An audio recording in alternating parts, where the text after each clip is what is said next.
नमस्कार.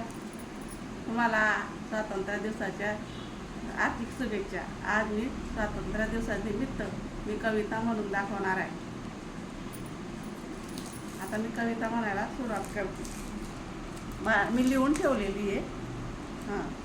माझ्या मायेच्या चित्रांगण माले भारत दिसते, तिच्या उडता पदर मला तिरंग भासते.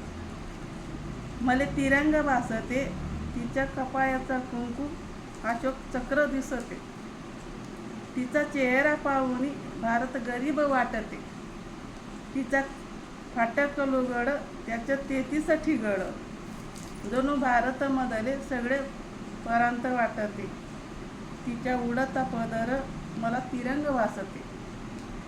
कवा हिरवीची साडी, कवा हिरवीची चोळी, तिचे नेसणे पाहून हिरवा पदर वाटते.